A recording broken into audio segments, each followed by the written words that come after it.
அனைவருக்கும் தமிழர் திருநாளாம் பொங்கல் திருநாள் வாழ்த்துக்கள். இந்த பொங்கல் விழா பார்த்தீங்கன்னா தமிழர்களோட விழாக்கள்லேயே ரொம்ப முக்கியமான விழா அப்படின்னு சொன்னோம்னா அதுக்கு ஐயப்பாடே இல்லை. ஏன்னா மற்ற விழாக்கள்லாம் பார்த்தீங்கன்னா ஒரு குறிப்பிட்ட மதத்துக்கான ஒரு விழாவாக இருக்கும். உதாரணத்துக்கு பார்த்தீங்கன்னா தீபாவளியாக இருக்கட்டும், கிறிஸ்மஸாக இருக்கட்டும், ரம்ஜானாக இருக்கட்டும், இதெல்லாம் பார்த்தீங்கன்னா ஒரு குறிப்பிட்ட மதம் சார்ந்த விழாக்கள். மதம் சார்ந்த விழாக்கள் என்றைக்குமே நிரந்தரம் இல்லை. என்னடா இப்படி சொல்கிறேன் அப்படின்னு பார்க்குறீங்களா? ஆமாங்க, அது உண்மைதான். இன்னைக்கு ஆண்டனி பிரின்ஸாக இருக்கன்னா நாளைக்கே ஒரு ஐயப்பனா மாறலாம், இல்லை ஒரு அப்துல் வஹாப்பா மாறலாம். ஸோ இதுக்கு சட்டத்தில் இடம் இருக்குது. என்னோட மதத்தை என் வாழ்நாளில் எத்தனை முறை வேணால் நான் மாற்றிக்கலாம். பட் ஆனால் உன்னோட இனங்கிறது பார்த்தீங்கன்னா நீ சாகிற வரைக்கும், செத்த பிறகும் பார்த்தீங்கன்னா நீ ஒரு எந்த இனத்துல பிறந்தியோ அந்த இனத்தை தான் வந்து சொல்லுவாங்க.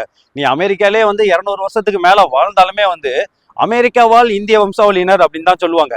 ஏன்னா உன்னோட தாய் மொழி எதுவோ அந்த மொழி தான் உன்னோட இனம்பாங்க.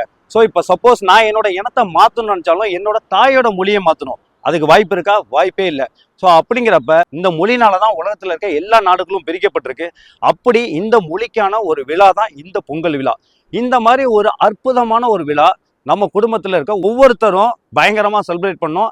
அதை செலிப்ரேட் பண்ணுறதுக்காக தான் நான் என்னோட குடும்பத்தோட என்னோட கிராமத்தை நோக்கி போயிட்டு இருக்கேன். இன்னைக்கு ஃபுல்லாக பொங்கல் விழா தான், நாளைக்கும் பொங்கல் விழா தான். ஸோ சிறப்பாக என்னோட பொங்கலை கொண்டாட போகிறேன். அதே போல் தமிழர்களாகிய நீங்கள் ஒவ்வொருத்தரும் இந்த விழாவை சிறப்பாக கொண்டாடி என்ஜாய் பண்ணுங்க. மறக்காம ஞாபகம் வச்சுக்கோங்க, நீங்க நினைச்சாலும் மாற்ற முடியாத ஒரே இனம் நம்ம தமிழ் இனம். அப்பேற்பட்ட பெருமை மிக்க இனத்துல நம்ம பிறந்திருக்கோம். அதனால இந்த பொங்கல் விழாவை இயற்கையை வழிபட்டு சிறப்பாக கொண்டாடுவோம். நன்றி, வணக்கம்.